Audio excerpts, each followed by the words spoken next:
ce soir pour le son. D'accord? C'est bien? Donc je disais, je suis Marie-Noël, votre MC ce soir, qui prie que le son va nous suivre jusqu'à la fin de la soirée, n'est-ce pas? Donc nous sommes invités à découvrir ce soir un documentaire sur Mère Marie-Augustine, une Mauricienne d'exception, et surtout comprendre sa contribution remarquable dans les domaines de la santé et de l'éducation à Maurice. Vous le savez aussi, ce projet s'inscrit dans le cadre du bicentenaire de la naissance de Mère Marie-Augustine. Pour moi, qui ai la chance de côtoyer depuis quelques années, ça grince toujours? Ça va, ok. Pour moi qui ai la chance de côtoyer depuis quelques années les sœurs du groupe Perpétuel Secours, surtout sœur Angélique et sœur Marine, j'ai découvert des femmes d'exception et des leaders et qui sont aujourd'hui encore des pionnières dans le domaine de la santé, notamment dans le domaine de la médecine palliative. Et je crois aujourd'hui qu'il est essentiel de pouvoir célébrer ceux et celles qui œuvrent pour le bien commun sans rien attendre en retour.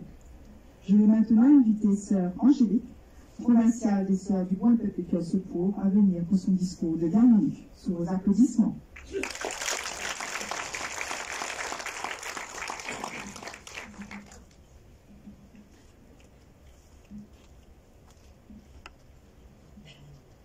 Alors, Monseigneur Piat, Monseigneur Duron et chers invités, donc bonsoir et bienvenue à cette avant-première donc exceptionnelle du film documentaire L'offrande d'une vie. Donc ce soir, nous avons l'immense plaisir de vous faire découvrir le récit émouvant d'une grande dame mauricienne dont la vie a été façonnée par l'amour de Dieu et entièrement consacrée au service de notre pays. Donc sa vie a été aussi marquée par des sacrifices, des temps de souffrance, mais nous retenons surtout qu'elle a été porteuse d'espoir et de résilience. Donc à travers ce film, nous espérons vous offrir un aperçu de cette existence dédiée à la construction d'une page sociale de notre nation. Un parcours exemplaire empreint de beaucoup de courage. Alors, je ne vais pas vous dire plus que ça. Je vais laisser Alain Gordon-Gentil, donc, qui vous introduire au film. Et avec son talent et sa passion, il va certainement mieux que moi vous éveiller en vous le désir de regarder le film. Alors, avant cela, je voudrais aussi profiter de cette occasion pour exprimer notre gratitude à ceux qui ont rendu ce projet possible. Donc, tout d'abord, merci à tous les intervenants dont les témoignages sont précieux pour construire ce film. Un grand merci également à toute l'équipe de réalisation, donc vidéographes, compositeurs, ingénieurs du son, ceux qui ont travaillé sur l'image et la voix. Et puis aussi merci à l'équipe, à Laura et à l'équipe des archives, des sœurs, qui ont collaboré aussi avec toute cette équipe de réalisation pour faire revivre l'histoire. Donc, nous avons aussi tous ceux qui ont mis à notre disposition les sites de tournage. Donc, merci à vous. Nous voulons remercier l'équipe de MCiné qui nous accueille aujourd'hui. Et puis, merci à notre formidable équipe d'accueil et d'organisation pour cet événement. Donc, bienvenue et merci aux journalistes ainsi qu'aux radios qui ont relayé l'événement et permis de faire connaître ce projet au grand public. Et enfin, un grand merci aux donateurs, M. Fonsing, M. Bungeon, M. Hatchen, sans qui la réalisation de ce film n'aurait pas été possible. Donc, merci de nous aider à faire perdurer l'histoire. Un merci aussi spécial au Père Roumain qui nous a encouragés dans ce projet. Et puis finalement, je voudrais remercier Alexandre Massémignon, vidéographe, pour ce beau travail.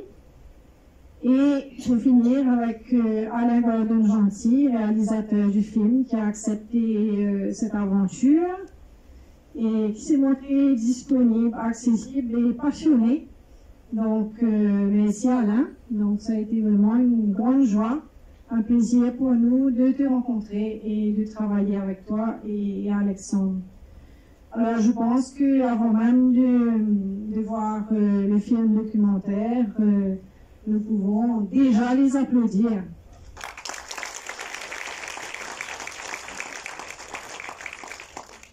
Et merci à chacun de vous d'être présents ce soir. Donc, je vous souhaite une belle soirée.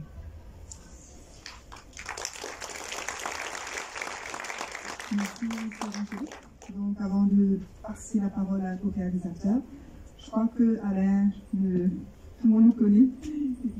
On n'a pas besoin de faire une très grande introduction, mais je vais surtout rappeler qu'Alain Gordon-Gentil est écrivain, journaliste et réalisateur de documentaires pour la télévision. Il dirige aujourd'hui aussi une maison de production et d'édition. Ce qu'on retient de lui, c'est surtout sa plume et sa caméra qui nous permettent de découvrir, souvent sous un autre jour, les temps forts et les personnages de notre histoire. J'ai eu l'occasion de l'interroger pour la préparation de la communication autour de ce film et je retiens ce qu'il m'a dit. Si vous cherchez un lien entre mes documentaires, vous verrez toujours apparaître en filigrane la passion. Que ce soit mon documentaire sur Jacques Brel, sur Mahatma Gandhi, sur Jacques-Désiré Laval, j'ai toujours retrouvé la passion. C'est ce que j'ai retrouvé dans la vie de Mère Marie-Augustine, car la passion n'est pas un feu de paille, contrairement à ce que l'on pourrait penser. La passion porte toujours une espérance. Merci d'accueillir Alain Gordon-Gentil, le réalisateur du film.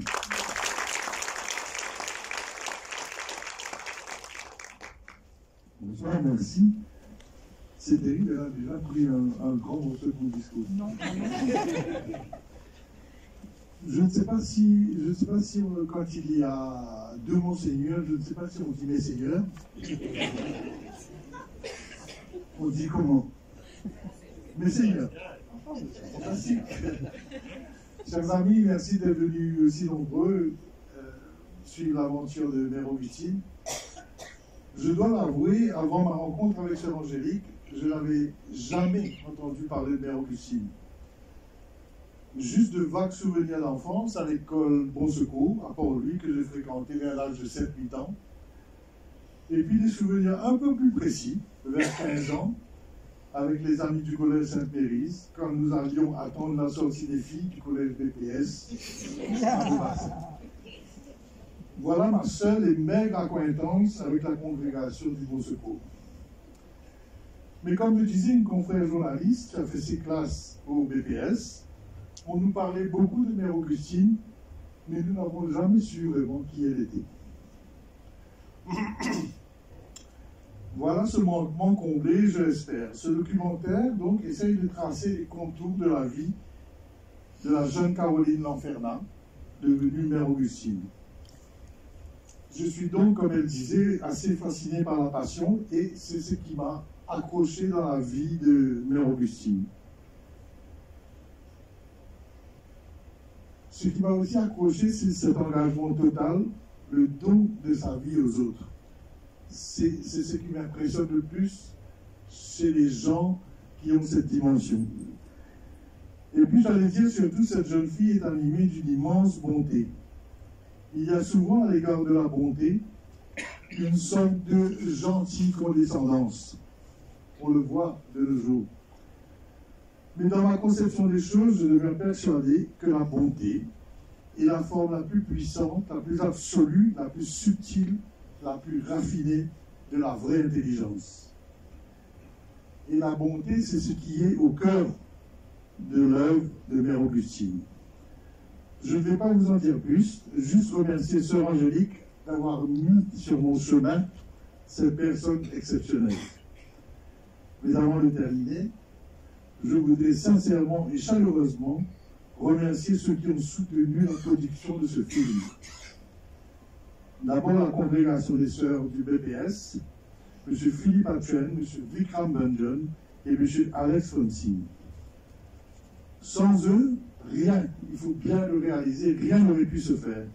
Et je vous demande surtout de les applaudir.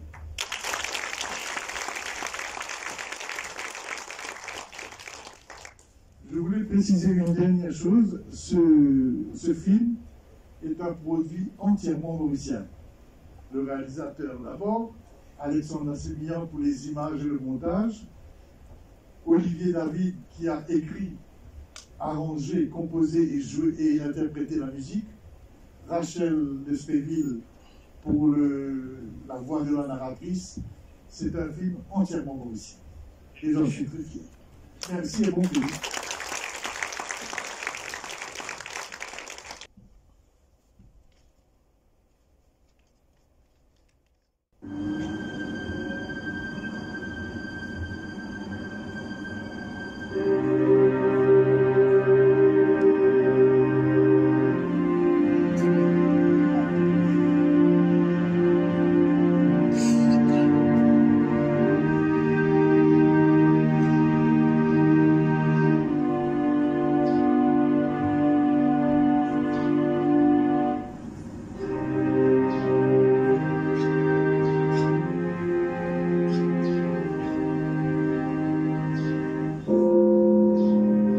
C'est dans cette chambre que Mère Augustine vit ses derniers jours.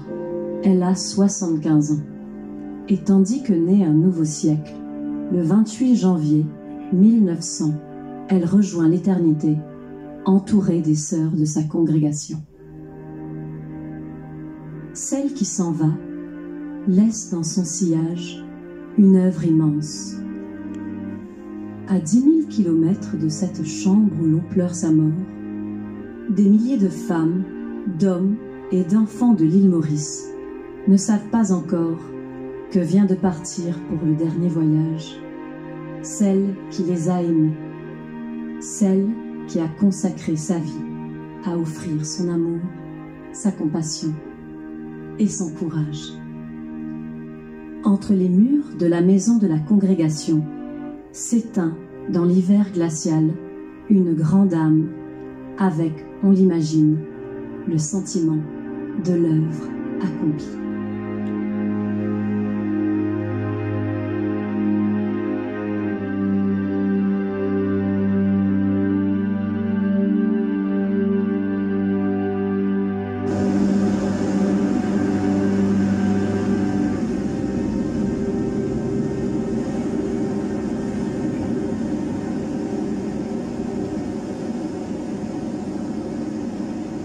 C'est à quelques centaines de mètres de cette plage que naît la petite Caroline Lanferna de la Reine. Elle est la cadette et la seule fille d'une famille de 5 enfants.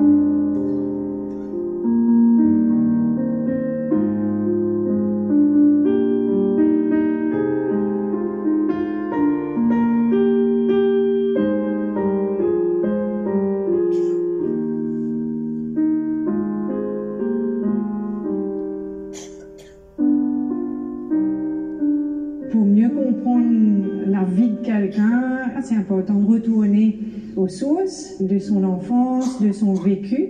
Elle est d'origine française, donc ses grands-parents arrivent à Maurice, donc arrivent en pleine Révolution française. Ses parents sont nés à Maurice et ils vont se marier très jeunes.